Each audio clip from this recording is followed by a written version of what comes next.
What's up, everybody, and welcome to Comics Icons. Now, JJ, what they call me, and today we're gonna be breaking down one of Marvel's more iconic stories, Devil's Reign. Now, this story is a little bit older, from 2021 through 2022, and it's been covered previously by other YouTubers in this comic space. But with the MCU seemingly adapting parts of this story in the upcoming Echo and Daredevil series, as well as its importance to the current gang war event in the comics that we've been going over, I figure it'll be a good time to get familiarized if you ain't up on this dope story, or get reacquainted if you heard it before and you just want to hear it with that JJ flair. Now, during Devil's Reign, there were many tie-in issues, but for now, we're just gonna stick with the 6-part main story and the Omega finale, starting with this issue number 1. Now, before we begin this series, some things you need to know going in are: 1, Wilson Fisk previously became mayor of New York, and you can find that back in Daredevil number 595.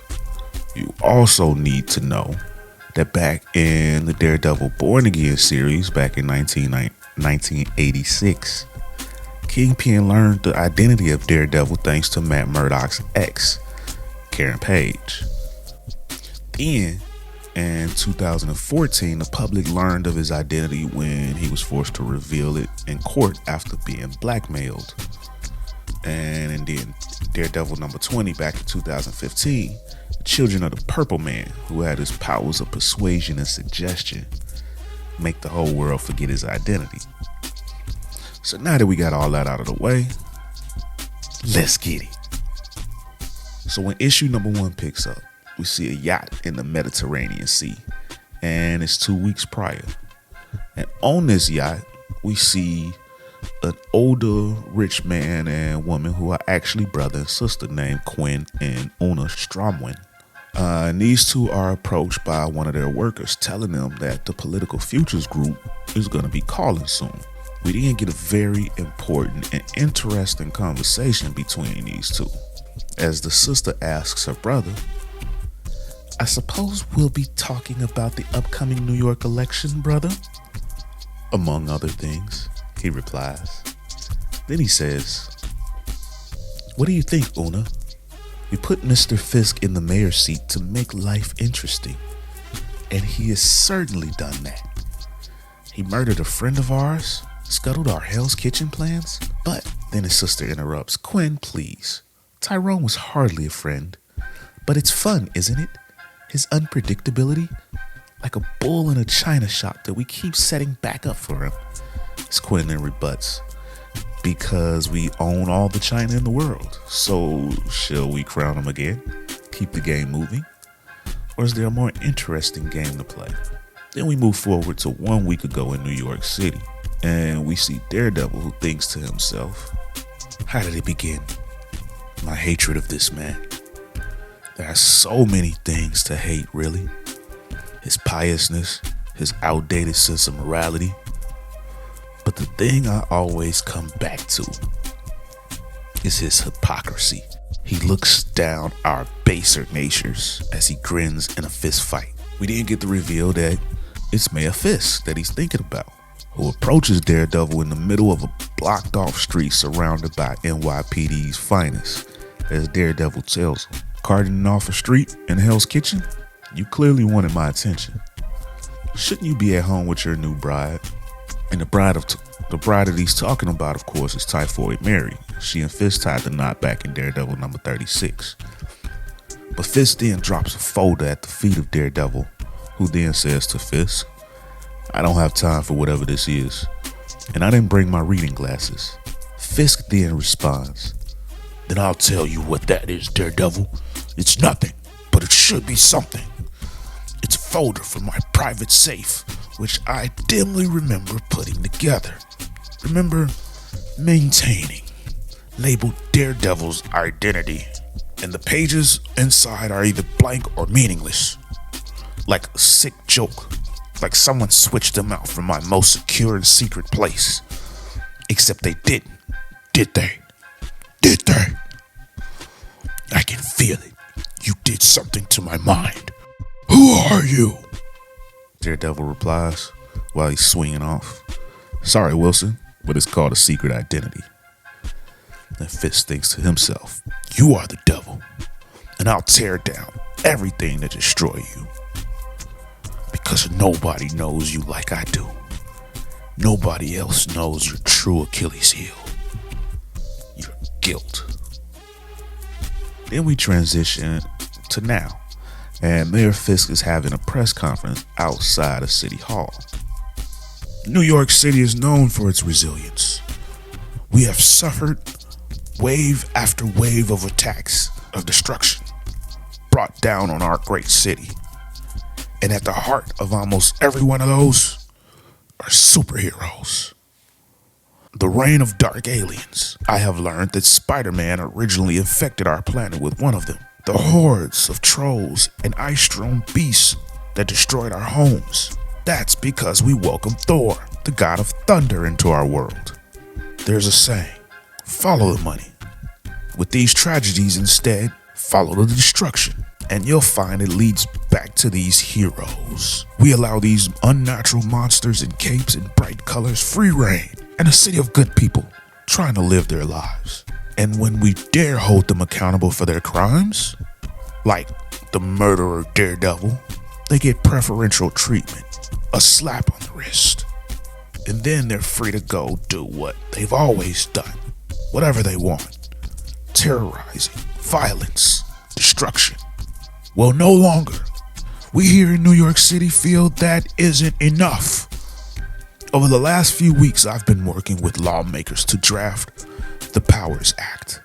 Recently, our friends at the federal level wisely outlawed unsanctioned superhero activity for those under 21 years of age.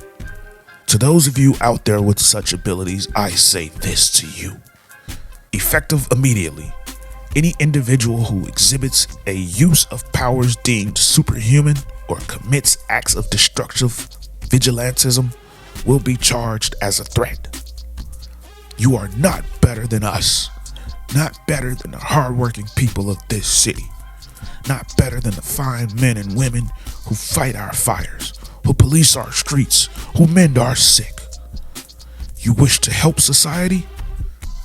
Be a part of it, not above it. As Fisk walks away, the reporters chime in, Mayor Fisk, will there be exceptions to this law? And Fisk's spokesman chimes in, the mayor will be taking questions later. For now, I'll talk you through what's been relayed to the NYPD. Then Mary says to Fisk, Wilson, are you sure this is a good idea? I don't mind a good fight, but they're gonna come for you. Mary, my dear, let them. Then we get all over the world news reports popping up. The Powers Act. One reporter says the news out of City Hall, a superhero ban. Will the rest of the country follow suit? No comment so far from the office of the president, but we're expecting. Then we see Tony Stark, an Avenger. Down this road before, superheroes serve a purpose and have saved not only New Yorkers but the world many times over.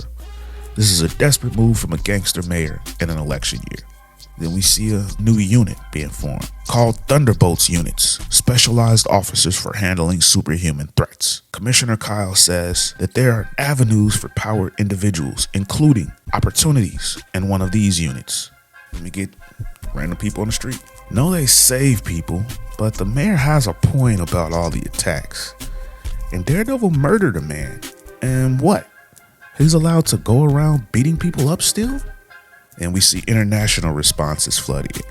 As Storm says, Krakoa has no interest in human laws. All mutants will have diplomatic immunity as per our international agreement. So it would be in the mayor's best interest to leave us be. And we see arrests start as the officers start attacking Moon Knight. First wave of arrests as powered individuals ignore the new laws. The question everyone's asking now is, will this lead to a peaceful understanding as arrests start to begin? Or a power-fueled escalation? And we see Moon Knight putting a whooping on some of these officers. And someone yells out, Moon Knight, aka Mark Spector, aka probably a bunch of BS names, you're under arrest. As we see the Thunderbolts team of villains approaching. You want me? Replies Moon Knight. Come and get me. Then we see another scene. It's gonna be all right. Just hold on. As Ben Reilly's Spider-Man is saving a little girl from a burning building. Here he comes, says one of the firemen. I think that's the last of them there. Son, you're a godsend. I'd say you should check in with one of the medics for your smoke inhalation, but you better go now. As they look and see a bunch of officers waiting to arrest them. Jeez, way to make a guy feel wanted. Don't even think about it. And they tase Ben Reilly. Officer? We hear another voice.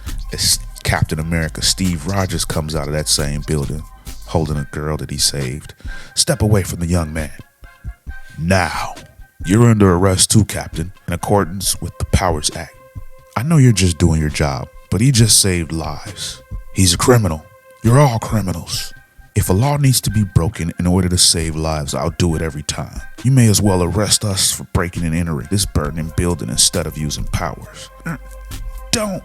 They try to pull off Ben Reilly's mask. My family, you can't. And that's when Captain America commences the beatdown. He throws his shield. Don't.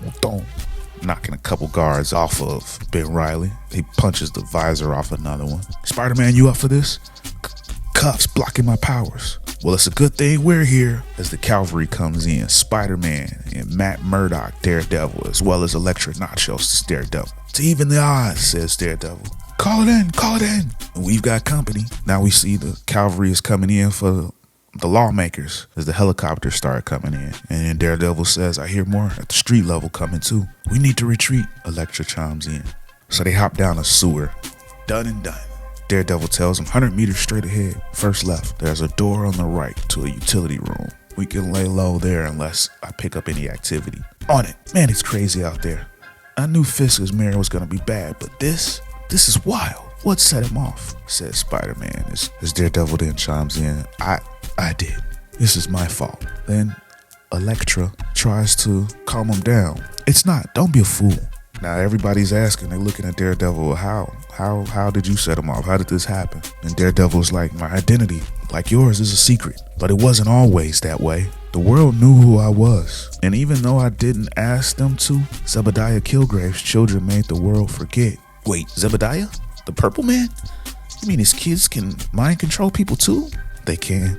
And Fisk knows something is wrong with his mind. And that is my fault. I taunted him when he confronted me. I could just tell him who I am and maybe this will all stop. And that's when Captain America chimes in like, look, man, can't do that. It's not gonna stop anything. He's just gonna use it to his advantage, but it won't change a thing. We knew if Fisk empowered something like this was gonna happen. He didn't push this law through for the good of the city. It's all about a vendetta for him, Captain America says. He's risking the lives of the people we're sworn to protect. I wouldn't dare speak for the rest of you, but I won't let a tyrant stop me from saving lives. Don't give in to him, Daredevil. Not now, not ever, because once you do, he'll take it all. Then we go over to the Baxter building and we see Reed and Susan as a group approaches them. Who the hell do you think you are? Susan jumps in, and that's when the group tells them, hey, look, I told you, Miss Richards, we were Homeland Security and we're aided by the NYPD, and we got reason to believe the Baxter building is harboring weapons of mass destruction, and we've secured the premises to investigate and secure anything we find. Then as Reed is talking and he's trying to explain, I have an agreement with the government to work unobstructed in exchange for our service. We see some tentacles attach a collar to them. What the hell?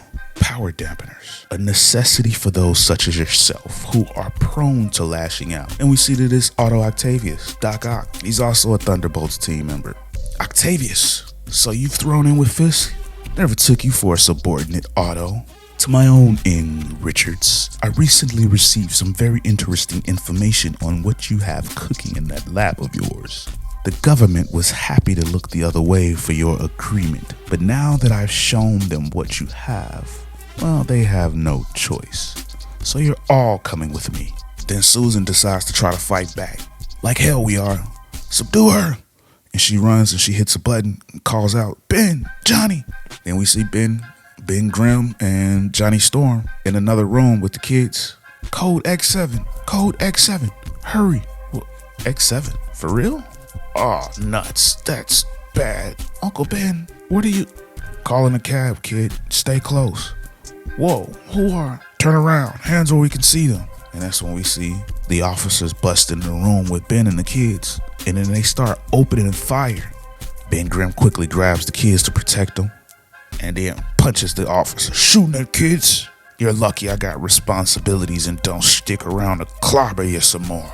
Then he grabs the kids and heads for the window. "Hang on, gang," and jumps out the window and lands on the ride that he called. "Our ride's here. Now what?" "Well, if this is a for real Code X7, we gotta get Alicia and the Rugrats." And they fly off into the sunset. Then we get another scene with Luke Cage and Jessica Jones and their kid. Things are gonna get rough as Jessica asks Luke more arrests while Luke's looking at his phone. "Yeah, looks like Moon Knight. It's getting real. Should we even be out, Jess?" "No offense to the other guys," Jessica says, "but this is why we don't wear costumes, right? We can talk about laying low out of the city for a while if that's what, if you..." Wait, what's... Skaboom! And we see an explosion go off and Luke jumps in to help as the truck overturns and someone's stuck in the car under the truck. As Luke runs into action, Jessica calls his name. "Luke, it's gonna be okay. Just give me 1 second. I'll get you out of there, don't worry. Thanks for the assist." And Luke and Jessica help save the guy that's trapped under there. Then we see the shocker come out. "But the Thunderbolts got it under control. Now do me another favor and put these on," as he hands Luke some power dampening cuffs. "Go screw yourself, Shocker," and Luke crushes the cuffs. "All right, the hard way then." And he immediately attacks Luke, even with all of the innocent bystanders standing there watching. "What the hell are you doing? People are getting hurt." "And go call the cops." "Oh wait, I am the..." And Luke crushes the Shocker gloves. "This doesn't have to be difficult," one of the officers says to Jessica, and then she punches him into a nearby truck. "Sure." Now Shocker's begging Luke Cage not to hurt him. "Please." And Luke Cage says, "You've got a badge now, Shocker. Congrats. You just graduated from trash to official trash." And he gives him a beat down. And now people are recording. They're all standing around watching everything that they just saw go down. And Luke Cage says, "This isn't right," as he's talking to the crowd of people who are surrounding him, who now have their cell phones out recording this whole incident. "This isn't right. Wilson Fisk is a gangster and a fool. A big man who's small, who needs to show his power over me, my friends, and you. This isn't just about superheroes. It's about a man with his grip on all of us. He makes it sound like if he loses it, he'll just get in trouble. The kind of trouble that shows him that it's exactly you who has the power. Look, I'm not Captain America. I'm not Mr. Fantastic. I'm just a New Yorker like you, and if someone's in trouble, I do what New Yorkers do. I help. If Mayor Fisk wants to stop me, he can come and try." Then we see Mayor Fisk go to visit one of his sons, his illegitimate son, named Butch, and he tells him, "Hey, you're the kingpin now, Butch. An assistant shouldn't call you by your first name. There needs to be distance so you can..." "What do you want, Wilson?" As Butch speaks up. He ain't got time for all of this. I suppose I want to talk. I've set things in motion and I wanted you to know that I'm doing it for the city. And I'm doing it for you. Being the kingpin is hard. Eliminating superheroes will make life easier for you so you can hold on to what you've earned for you and those you love. As Fisk grabs a picture on Butch's desk. "Put that down. Of course. I'm not here to cause distress. You're a fool," Butch says to Fisk. "Superheroes? Really? What? Am I pointing space lasers at the planet? Trying to mind control the population? You're as garish and outdated as they are. I'm not you, Wilson. I'm not here to be goaded into trading punches with Spider-Man. You're a joke. You can't help but poke the bears. And they'll eat you. They will. And I'll still run this town. Now get the hell out. I've got real meetings to take." As Fisk tells him, "This will help you. I don't need you to see that right now. The coming months will do that. Be well, son." And he leaves. Then we get Butch's buddy Mike Murdoch, who was in there hiding out. And now he comes in. I can't believe your dad didn't murder you, man." Then Butch tells him he used everything he had to bring back his other son, Richard. I figured he'd at least leave me alive. Like, look, I'm still not cool with what you did to your predecessor. We had a rule, Butchie, no killing. But you really did it, man. Worked your way up from being the Owl's flunky to the kingpin of crime. Couldn't have done it without you, Matt Murdock. Looking like my ex-DA brother definitely comes in handy sometimes. And this is Matt Murdock's twin brother. And hey, not for nothing, I don't think your absentee father is wrong. Getting rid of those powered guys will make our lives easier. Yeah, we just need to make sure Fisk wins this election. Because if he doesn't have that, he may come for his old job. Well, so far, he's like you and me, pal. Running unopposed. Then we see at Luke and Jessica's apartment, Jessica's arguing with Luke as he's packing bags now. Stupid. You had to make it a thing with a freaking speech. I can't believe the cops aren't here already. I'm not sorry, Jess. People needed to hear it. I know. Let's just get out of this town with Danny and figure out our next steps. Then we gotta stop him. As they look, and it's Tony Stark trying to be incognito, even though he's in a Lambo and a red hoodie that looks just like Iron Man. Tony, what the hell are you doing here, man? If you're lying low, maybe you should have picked a different car, dude, said Jessica to him. We've got to take down Fisk. Sure, but how? I don't know about you, but I'm not too keen on overthrowing democracy, which means we have to do it legitimately, the old-fashioned way, with a ton of money and a candidate. I'm going to run for mayor. It's perfect. Then we get Otto Octavius in the Baxter building, and he's on the phone talking with Fisk. Richard's lab, it's everything I could have hoped for, Wilson. I'm glad, Otto. I've upheld my part of our bargain. Now I need you to use what you've got there to assist me. The package has arrived. It truly has. As Otto now has access to the bridge and the portal that Reed Richards always used at the Baxter building. Then we see Fisk, and he's got the purple man trapped. Let me out. Damn you all, let me out. Leave us be, gentlemen. But sir, that will be all. As Fisk sends out his handlers. Fisk, I should have known. Pulling me out of prison. My lawyer's gonna have a field day with Zebediah. Do you know what this is? It's power. It's a common misconception. But my ascension was never about my fists, my strength of body. It was about knowing things. Having people bring me secrets. Over the past decade, I've amassed files on anyone who mattered. Friends and rivals, from those at the top to the young scrappers who dared flex. Secret identities, forbidden trysts, cover-ups, and loved ones. And now I'm using them all, practically giving them away, because I'm in my endgame. The funny thing about your file, Zebediah, is that there's nothing in it to use against you. Your children want you dead. You have no loved ones. You have nothing. Screw you, Fisk. I don't need anyone. Everyone does what I want. Open this thing up and I'll show you. Fisk does it. He opens it. There we go. Now do me a favor, big boy, and kill your...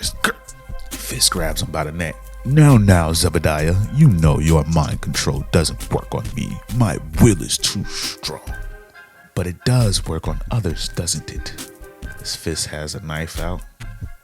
What a gift. And it gets to cutting. What a squandered gift. Perhaps it's time someone more worthy possessed it for a better world. Fisk for president. As we see flyers at the table of the Strongman brother and sister that we saw earlier. And that's the end of issue number 1, ladies and gentlemen. Devil's Reign. We see the introduction of the Powers Act. So how are they gonna get through with this? And keep it locked. Comics Icon will bring you issue number 2 later on this week. But yeah, this is a super dope story, an iconic story, ladies and gentlemen. It means a lot for the Marvel Universe going forward. So I can't wait to see how it ends. So please, if you like what you heard, help a brother out and drop a like, share, and subscribe to Comics Icons for more. icons in the comic book world. But ladies and gentlemen, I'm out.